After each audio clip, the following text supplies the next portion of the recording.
আজ পর্দা নামছে বিশ্বের সবচেয়ে জনপ্রিয় লিগ আইপিএলের 10 দলের এই আসরে রাউন্ড রবিন লিগ ও প্লে অফের লড়াই শেষে এখন শিরোপার সামনে শুধু 2 দল, কলকাতা নাইট রাইডার্স আর সানরাইজার্স হায়দ্রাবাদ।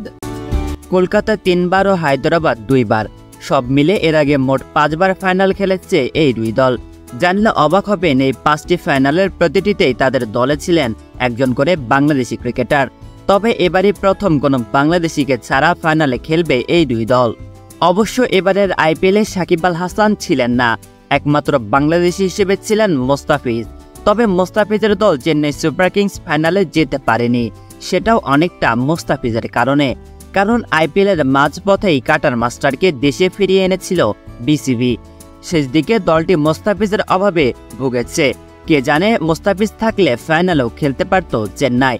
আর এমনটি হলে গত 5 বারের মতো এবারও ফাইনালে থাকতো একজন বাংলাদেশি। সাকিব আল হাসান আইপিএল খেলেছেন 9 মৌসুম, এর মধ্যে কলকাতার হয়ে খেলেছেন 7 মৌসুম।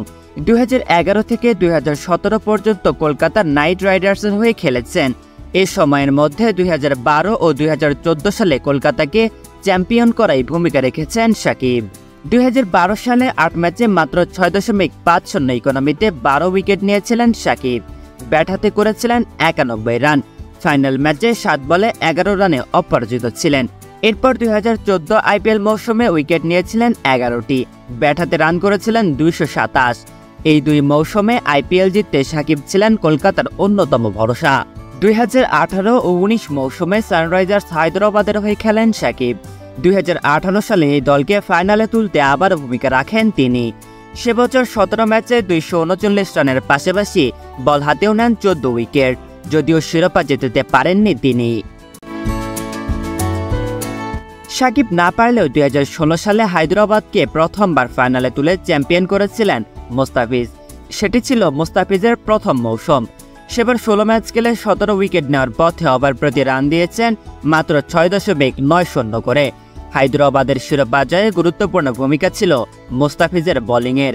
আইপিএলের সেরা উদীয়মান খেলোয়াড়ের পুরস্কারটা উঠেছিল তার হাতে। মোস্তাফিজ এরপর আর আইপিএল ফাইনাল খেলতে পারেননি। সাকিব আবার আইপিএল ফাইনাল খেলেছেন 2021 সালে। হায়দ্রাবাদের হয়ে 2 মৌসুম খেলার পর 2021 সালে সাকিব ফেরেন কলকাতায়। ফিরেই কলকাতার হয়ে ফাইনাল খেলেন সাকিব, যদিও সাকিব ঠিক আগের মতো পারফর্ম করতে পারেননি।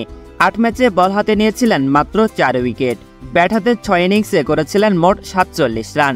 সেবার ফাইনালে হেরে যায় কলকাতা, সেটি ছিল সাকিবের শেষ আইপিএল। এরপর আর আইপিএলে দল পাননি বিশ্বসেরা অলরাউন্ডার। এবার টুর্নামেন্টের শুরু থেকে ফাইনালে 2টি দল দাপট দেখিয়েছে। গ্রুপ পর্ব শেষে পয়েন্ট তালিকার শীর্ষ 2টি দল ছিল কলকাতা ও হায়দ্রাবাদই। এখন দেখা যাক ট্রফি শেষ পর্যন্ত কোন দলের ক্যাবিনেটে যায়।